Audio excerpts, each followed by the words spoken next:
Let's play a game. Close your eyes and picture a Muslim woman. Got it? If you imagine someone silent, oppressed, and covered head to toe in black, congrats, you've been scammed by the algorithm.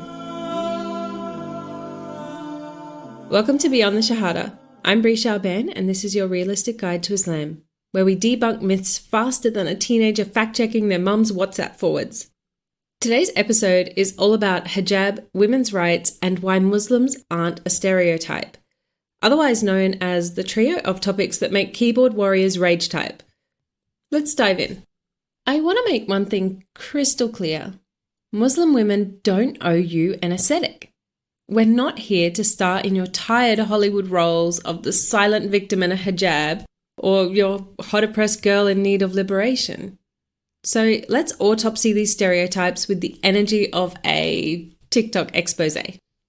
Cue the scene. Tearful Muslim woman dramatically rips off her hijab in slow motion.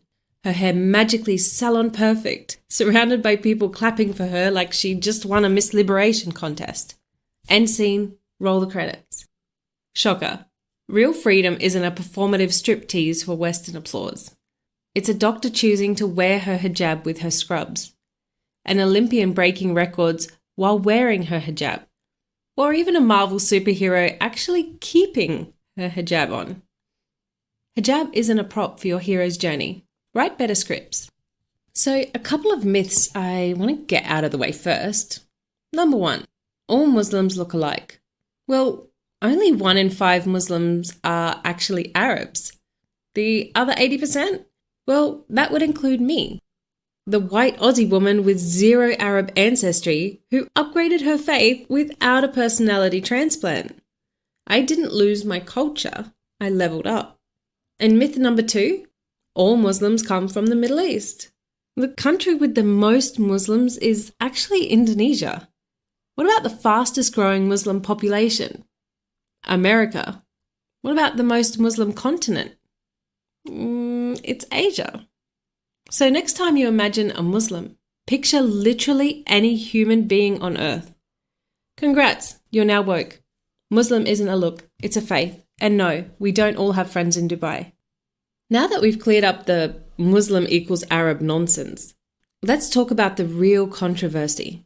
A piece of fabric. How did the hijab become shorthand for oppression? Weird. When it's a nun, devotion. Orthodox Jewish women, traditional. But a Muslim woman in a scarf? Quick, tag Amnesty International. As a Muslim woman who wears hijab, do you want to know the inside secret? Hijab isn't just a cloth. It covers your body, your mannerisms, and how you interact with the world. Fun fact, there's a version of this for men too, but since you're not ready for that combo, let's just start small. The scarf itself. Serious question. Have you ever met a hijabi? Ask her how many oppression scarves she owns. I guarantee you she owns more hijabs than anything else in her wardrobe.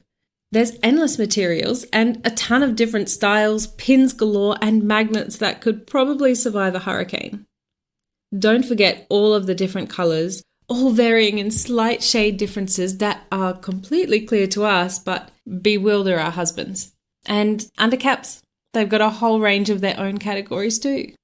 Another serious question. Have you ever tried on a hijab? It makes you feel like a princess. Meanwhile, men out there are wearing the same grey hoodie for a decade and calling us oppressed. Hijab isn't oppression. It's the ultimate power move. Like a crown, but with better fabric. If hijab was really about men, we wouldn't own more scarves than shoes. Name one woman who'd voluntarily coordinate this many accessories under duress.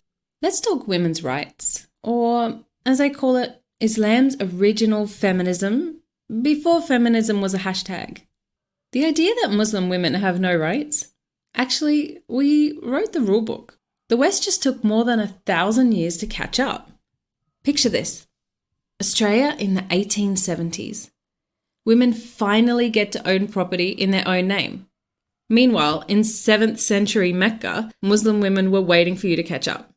When do you think women in Australia were given the legal right to own property or earn their own money? 1870s. How about the right to inheritance? 1880s. Let's try the right to divorce. 1850s. And even this was only under certain conditions.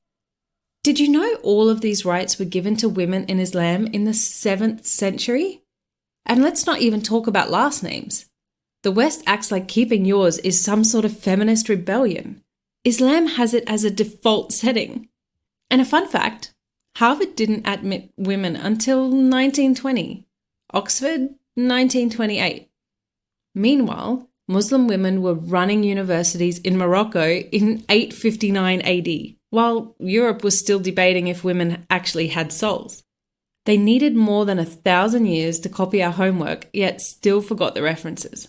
Muslim women had PhDs while Australia was still a penal colony. Let that sink in. Still think Islam oppresses women? Name one 7th century faith that let wives keep their maiden name, stash their own cash, and divorce him easier than cancelling a Netflix trial. Exactly. The last thing I want to talk about is the fact Muslim women don't fit your stereotypes. Actually, we're more like plot twists and definitely don't fit into neat little boxes like the media loves to portray. I thought I'd end this episode with a last fun fact. While you're debating our oppression, we're too busy running countries, winning Oscars, and being CEOs to be bothered debating your stereotypes. So to wrap this episode up, we've learned Muslims aren't just Arabs, hijab isn't a hostage situation, and Islam pioneered women's rights. Follow us on socials at Beyond the Shahada. I'm Bree, and this was your realistic guide to Islam.